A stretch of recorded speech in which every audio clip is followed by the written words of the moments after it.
Bonjour tout le monde! Hello, hello. Bienvenue à cet épisode de Jazette Unplugged, où est-ce qu'on fait le tour un peu des fonctions de Roll20 qui contribuent, qui commanditent ce vidéo. On les remercie beaucoup. Ils nous ont offert entre autres un compte pro d'une durée d'un an. C'est pas rien, parce qu'on fait partie de leur programme de Roll20 Spotlight. On est assez choyé d'avoir accès à plein d'outils grâce à eux. Et entre autres, on a accès au module d'aventure. C'est des modules d'aventure sur Roll20 essentiellement, c'est comme les livres que vous achetez pour jouer une game préécrite de Wizard of the Coast ou même d'un tierce partie.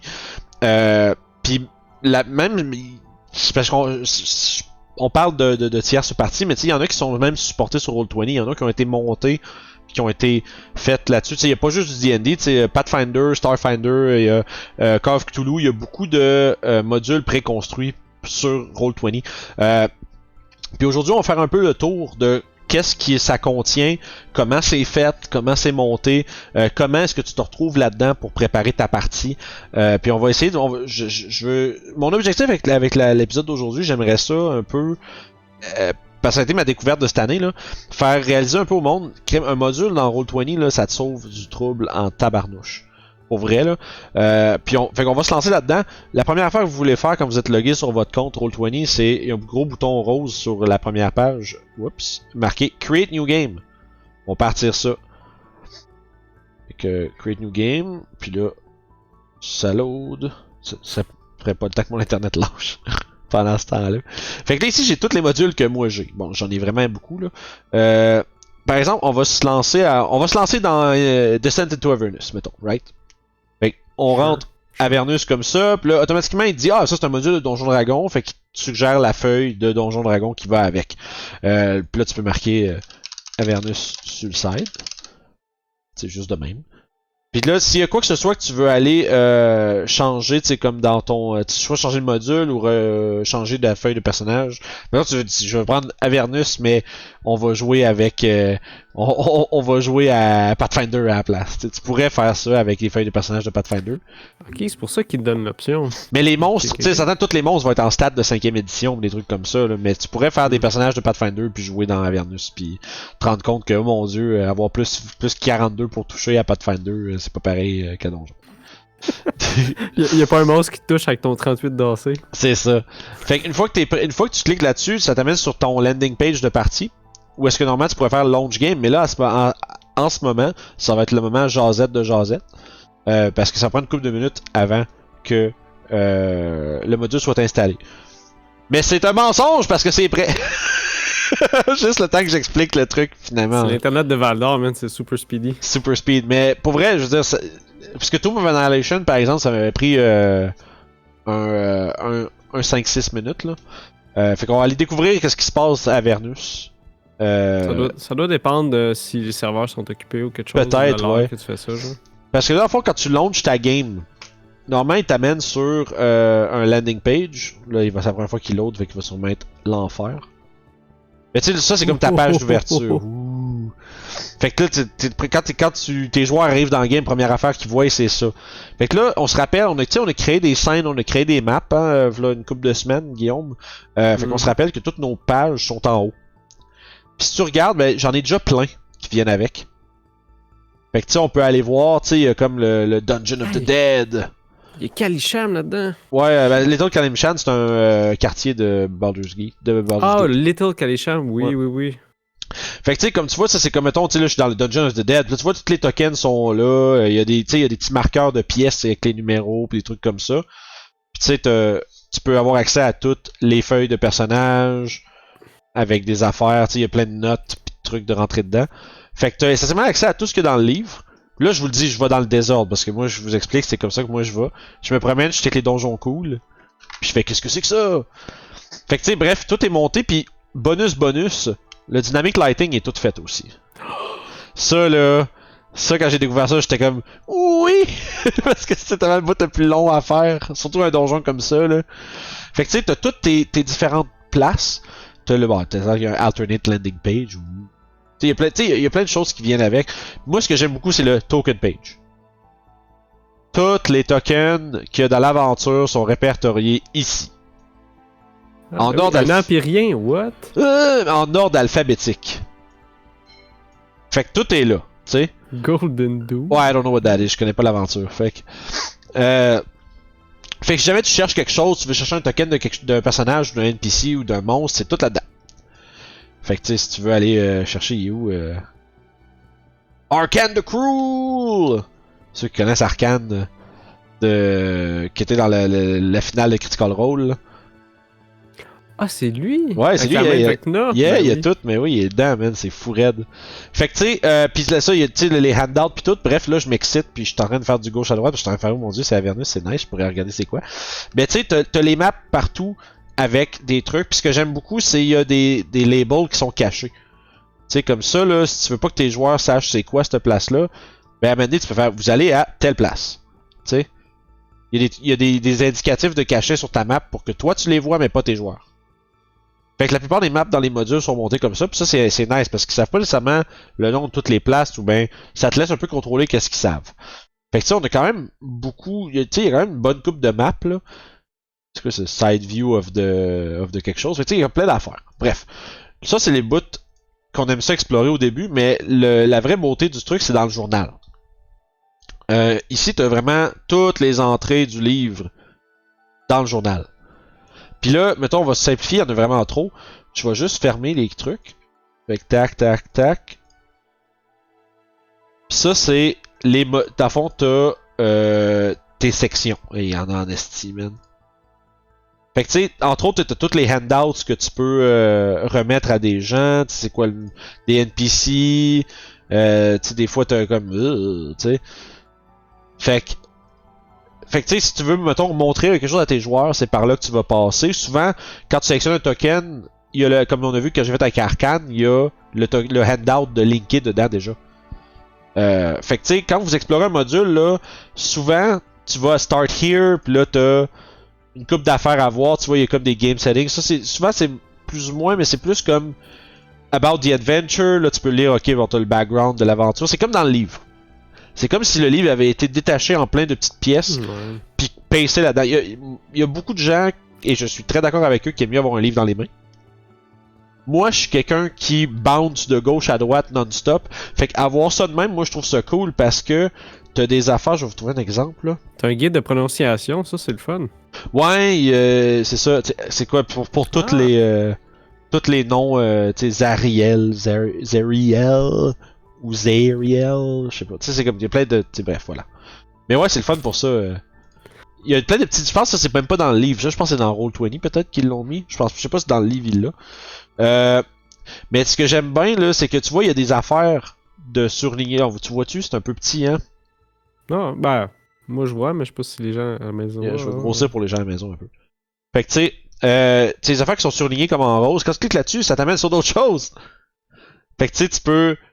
C'est linké entre eux autres. Tu fais, hein, c'est quoi le Wandering Emporium? Hein, c'est ça. Puis là, c'est quoi la Hand of Vecna? Puis là, t'es rendu avec 10 000 pages. Là, quand c'était moi, là, quand tu commences à ouvrir ça, t'es rendu avec 18 ou 18 fenêtres, là, parce que t'as cliqué dans un. Mais moi, j'aime beaucoup ça, lire ça comme ça, parce que t'es en train de lire sur quelqu'un, puis là, ça mentionne quelque chose.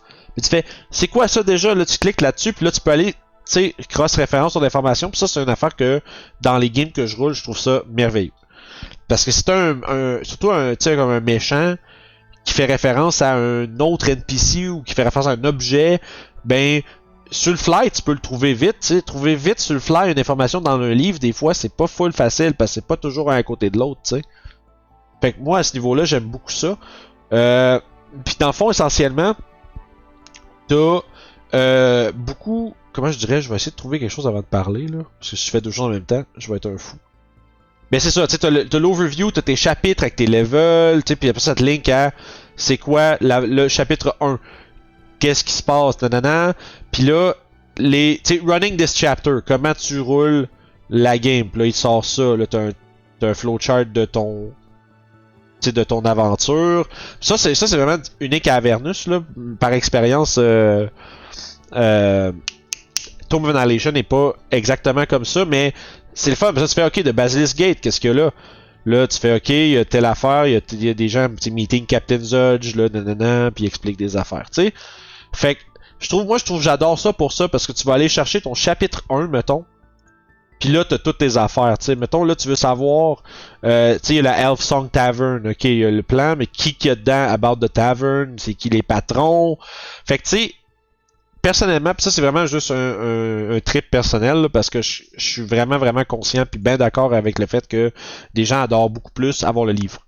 Parce que j'ai eu cette discussion-là avec ben des gens qui font ouais, mais tu sais, j'aime ça, feuilleter un livre. Tu sais, mais moi, à l'inverse, moi, là, je lis pas le livre de cover à cover. Mais Moi, ça, c'est pour comme fonctionner. Un livre, c'est intéressant comme quand t'es tout seul. Ouais, ben c'est ça, c'est fonctionnel. Mais tu sais, comme mettons, je regarde, tu sais, nous autres, tu sais, notre game de Curse of Strahd, Julie, là, elle a lu le livre de front to back, puis elle a repassé après dedans, tu sais, elle a lu au complet avant de se lancer dans quoi que ce soit, tu sais.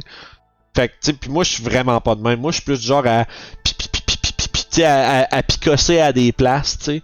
Puis apprendre petit à petit à force de gosser dans les entrées de même. Puis quand il vient le temps de jouer, ben tu sais, 1 heure ou 2 avant, là, tu révises son rendu où, tu sais, ils s'en vont-tu au Dungeon of the Dead Tree? Ok, on va faire le tour. Ok, bon, le D1 c'est le courtyard, bon, qu'est-ce qu'il y a là? Tu sais, tu peux réviser quand même rapidement ta game. Puis pour vrai, à date, là, je run 3 games différentes qui sont sur des modules, là.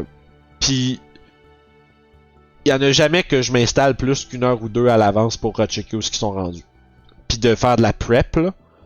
Parce que tout est dedans. Puis ça, c'est vraiment un peu ce que je voulais illustrer aux gens. Puis ça, le bout, le fun, là, les modules comme ça sont... Tu sais, il faut que tu achètes le module, évidemment. Mais t'as pas besoin d'un compte pro ou t'as pas besoin d'acheter plus de choses. Une fois que tu payes ton 25, je pense que c'est 25 ou 30 pièces US, ton truc est monté, les tokens sont dedans, tu fais juste rajouter les tokens de tes joueurs, les feuilles de personnages. Puis si tu veux les gérer par là, sinon tu peux les gérer comme sur D&D Beyond, tu peux les gérer papier, tu peux tout faire. Fait que, puis à partir de là, la game tu sais, tout est monté pour toi, puis ça c'est ce qui me fait capoter là. Les donjons avec les tokens en place, avec les lighting déjà montés, ça me rend vraiment heureux. Fait que si tu veux rajouter des trucs custom dans ta game, ben tu te concentres juste sur ça. T'es pas obligé de tout monter. Parce qu'imaginons runner cette game-là sur Roll20. Runner la game sur Roll20 sans le module, c'est de la job. Puis tu sais, je veux dire, là c'est le fun parce que tu peux faire comme moi et aller voir, ça a l'air de quoi le donjon de la fin? Tu sais, comme commencer à aller te faire des fantaisies sur qu'est-ce qui va se passer au level 11, tu sais. Puis, je sais pas, moi j'aime ça, c'est mon fun, puis de voir comment c'est construit, voir, ok, il y a des monstres qui sont là, puis c'est quoi ce monstre-là? T'ouvres son stat sheet, là tu lis un petit peu dessus, puis là il y a un link vers un autre article, là tu rouvres ça aussi, puis là t'es rendu des heures de plaisir. Mais tu sais, en tout cas, ça c'est comme mon esprit de déficit d'attention à 100% qui fait comme genre, c'est le fun, je fais trop de choses. Fait que, je sais pas, moi j'adore ça. Toutes les, tu sais, il y a des notes pour plein d'affaires. Tu sais, ça te tient vraiment très bien la main pour runner ta game comme du monde. Puis, là, à ce temps, j'ai envie de runner Avernus. Tout d'un coup. Mais non, pas plus de game. Non, j'en ai assez pour vrai. Là, je suis comme pas mal ça à la limite. On est taper. Ouais, ben moi j'ai beaucoup de games qui sont pas sur le site channel en plus là, mais j'aime vraiment ça parce que ça pour dire, tu sais, c'est les handouts là, tu sais, tu fais juste show to players, puis soudainement tes joueurs ils ont comme, tu peux leur montrer des dessins, des affaires de même, puis tu sais, je sais pas, c'est beaucoup de plaisir. Puis dans les appendices t'as plein de règles qui s'appliquent, c'est comme ça a l'air il y a des diabolical deals. Oh, c'est cool. Tu sais, des affaires qui s'appliquent, c'est à part un peu comme moi dans Tomb of Annihilation, j'ai toutes mes tables de random encounter pour la jungle qui sont là-dedans. Fait que t'ouvres tes affaires, t'as les règles spéciales pour genre les maladies qui sont que tu peux pas rien que si t'es pas protégé des insectes ou si tu bois de l'eau impropre ou des trucs comme ça. Tu sais puis tu sais comme bon, tu sais comme t'as des Infernal War Machines, là t'as des règles de Chase on Avernus, qu'est-ce qui arrive, nanana, tu sais c'est complet en esti là. Pis sauf que tu sais mais mettons si je me revire de bord, c'est sûr que c'est ce qu'il y a dans le livre, tu sais ça reste qu'est-ce qu'il y a dans le livre. Mais c'est répertorié d'une façon tellement facile à retrouver, je trouve, là. Parce qu'en plus, oublions pas qu'en haut, tu peux chercher de quoi. Si je veux trouver les Infernal War Machines, là, t'es comme, ah, ok, ben là, c'est ça qui me met dans un truc, là. Mais tu sais, Infernal War Machines sont là. Là, tu peux chercher des affaires. T'sais, si tu veux aller chercher dans tes créatures, par exemple, parce que si tu veux Parce qu'évidemment, tous les stat blocks sont dedans, hein. Sinon, ça irait mal en Christie. Même si t'as pas le livre du monstre, par exemple. T'es pas obligé d'avoir le livre des monstres pour. Il y a des Ankeg? Ouais, dis-toi que je pense que level 1 à 5, c'est pas dans Avernus. Ça. Ah, ok. Il y a comme l'intro avant le début de la grosse merde. Là. Je trouvais que t'as perdu un petit peu les Ankeg. Ouais, ça aurait pu. Mais tu sais, ça pour dire, tu sais, tes créatures ouvertes, puis là tu marques, tu veux chercher ton Ankeg, tu sais. Il est là, il est là. Puis après ça, tu peux faire comme Ankeg, puis là, l'Ankeg est d'en face du monde, t'sais.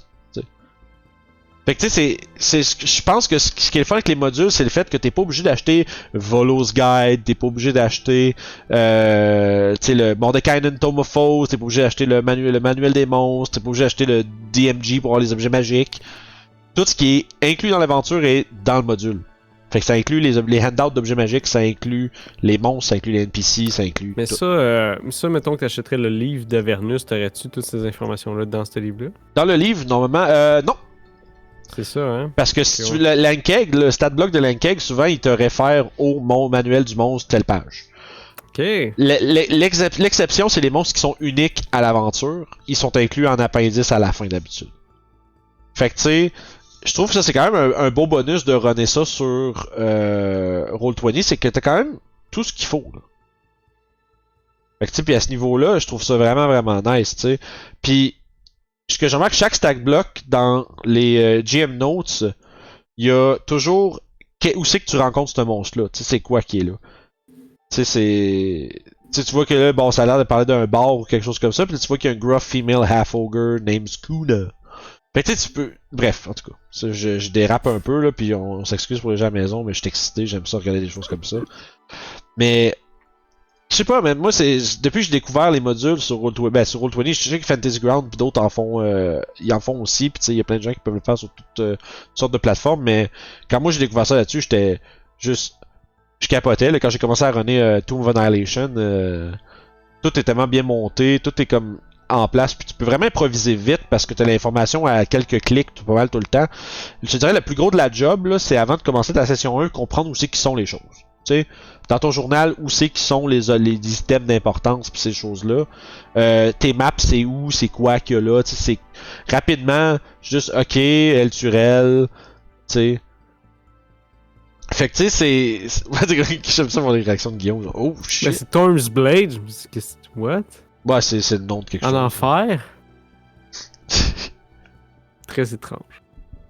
Avernus, ça a l'air cool comme campagne pour vrai là. C'est en enfer. Fait que, Yeah. je veux dire, on va peut-être y aller un moment donné. Je veux dire, il y a un Oni qui nous court après. Ouais, c'est ça, on sait jamais. Il va falloir qu'on arrive là-bas. Fait là, t'arrêtes. Là. Ouais, c'est ça. Mais tu sais, c'est ça, c'est cool en Chris, pareil. Tu sais, t'as comme justement, t'as le map d'Avernus. Demon Zapper. Ouais, c'est sûr, j'ai vu ça aussi, c'est drôle. Fait que tu sais. Ah, c'est cool, il y a des concept art qui viennent avec ça, il y a pas ça dans les autres. Fait que je trouve ça intéressant quand même. Huh. C'est cool en Chris, il doit les avoir dans le livre aussi, par exemple. Mais... Ça donne un feel, ça, c'est bon. Yeah, c'est le fun. Mais tu sais, ça illustre un peu comme qu'est-ce que j'adore de faire des modules là-dessus. Tu sais, là, je radote un peu, là, ça va être vraiment une jasette un peu plus courte parce qu'à un moment donné, je peux pas setuper le truc pour les gens. Là. Mais, Ouais. tu sais, à partir de là, combiné avec toutes nos jasettes précédentes, tu sais, comment créer des tokens, comment créer des NPC, comment modifier des NPC, comment placer des choses sur la map, le tutoriel de combat. Après ça, tu prends tout ce qu'on vous a lancé dans les dernières semaines, t'intègres ça avec un module, puis ta game est prête, puis ta game est là, tes joueurs sont down, ils ont plein de handouts visuels que tu peux leur pitcher là-dessus. Parce que souvent, ce qui arrive, les handouts avec comment on appelle ça déjà? Les livres physiques, ils viennent pas tout le temps tout avec des trucs à donner à tes joueurs. Faut souvent que tu imprimes ou bien que tu photocopies quelque chose, puis ou que tu fasses comme bon vieux classique du bout de la table.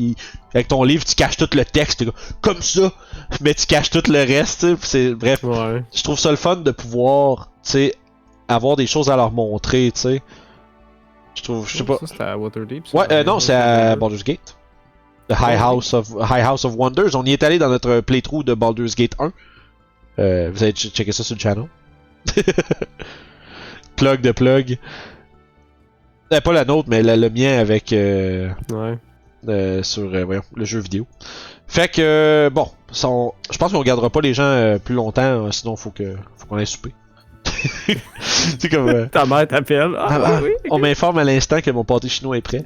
Mais pour vrai, c'est un peu plus comme all over the place là, comme Josette, je comprends là, mais s'il y a quoi que ce soit que vous voulez savoir comment ça se passe telle affaire dans un module, il y a des choses que j'ai probablement pas couvert parce qu'il y a beaucoup trop de trucs. Écrivez-nous dans les commentaires, ça me fait plaisir de vous répondre à tous et chacun le mieux que je peux. Puis si vous avez l'hésitation de peut-être lancer un module sur Roll20, ma suggestion c'est faites-le. C'est surtout si vous êtes je veux dire surtout si vous êtes nouveau DM, ça simplifie énormément ta préparation, je trouve. Il faut juste que tu prendre du temps à parcourir un peu puis comprendre ok où c'est quoi qui est. Tu sais, commence par lire le chapitre 1, tiens ton introduction, lis tes affaires.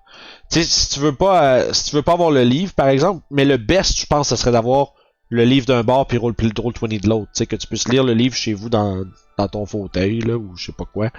Puis après ça que ta game soit setupée puis tu comprennes les choses sont faites comment.